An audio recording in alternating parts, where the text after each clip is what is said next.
हो चुकी है, लेकिन लक्सर नगर पालिका ने अभी तक अलाव की कोई व्यवस्था नहीं की हुई है। न ही रैन बसेरों में कोई पुख्ता इंतजाम किए गए हैं।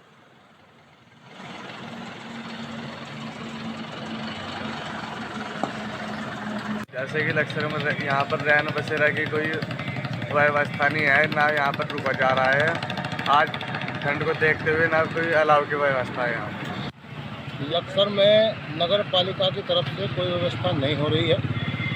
सुबह सुबह इतना टेम्परेचर हो जाता है, कहीं कोई अलाव नहीं लगाया जा रहा है। रैन बसेरा भी बंद पड़ा है।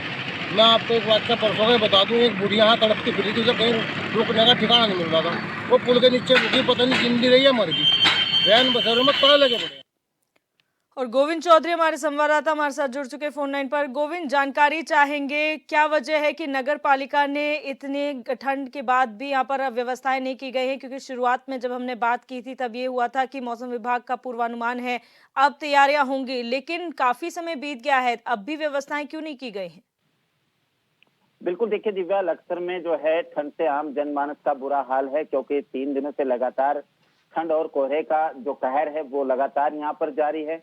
और जिस तरह से पहाड़ों में लगातार बर्फबारी हो रही है, मैदानी इलाकों में तापमान की यहाँ पर भारी गिरावट यहाँ पर देखी जा सकती है। कड़कड़ाटी जो ठंड है उससे जनजीवन, आम लोगों का जनजीवन है वो अस्त व्यस्त होता है यहाँ पर नजर आ रहा है, क्योंकि अधिक ठंड है। कोहरे के चलते हुए लोग जो है अपने घरों में कैद होते नजर आ रहे हैं। लेकिन अगर नगर निगम और नगर पालिका की अगर हम बात करें तो इस समय रैन बसेरे में ताला लटका हुआ, और कहीं ना कहीं प्रशासन पूरी तरह से अभी मौन है। अगर हम अलाव की व्यवस्था की बात करें तो प्रशासन की तरफ से, या कह सकते हैं नगर पालिका की तरफ से, इस तरह की अभी तक कोई व्यवस्था यहाँ पर नहीं की गई है। लेकिन जिस तरह से लोगों का कहना है कि मात्र जिस तरह से रैन बसेरा बना है, लाखों करोड़ों रुपए की लागत से बना हुआ रैन बसेरा, आज कहीं ना कहीं ये पोल खोलता नजर आता है। कहीं ना कहीं जो सरकार के पैसे हैं वो बंदरपाट होते नजर आ रहे हैं। दिव्या, क्या पालिका के अधिकारियों से बात करने की कोशिश की गई है? जानने का प्रयास किया गया है कि जब रैन बसेरे लोगों के लिए बनाए गए हैं तो ताला क्यों है? उसका इस्तेमाल क्या सरकारी अधिकारी कर रहे हैं, अगर लोग नहीं कर पा रहे हैं तो?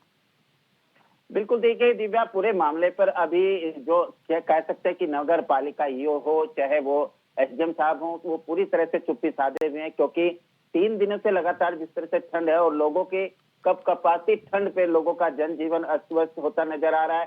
क्योंकि जो बेसहारा लोग होते हैं या फकीर बाबा होते हैं, उनका एकमात्र ठिकाना केवल रैन बसेरा होता है। और तस्वीरों में साफ देखा जा सकता है कि किस तरह लोग इस ठंड के चलते लोग अपनी जिंदगी बचाने के मजबूर हैं। लेकिन रैन बसेरा जिसकी लाखों रुपए की कीमत है, करोड़ों रुपए लगाए गए, सरकार के इस पैसे को बंदरबाट होता नजर आ रहा है। क्योंकि रैन बसेरे पे ही ताला लटका हुआ, आखिरकार इसका जिम्मेदार कौन है, ये भी एक बड़ा सवाल यहाँ पर होता नजर आता है। दिव्या जी, बहुत शुक्रिया गोविंद जानकारी के लिए।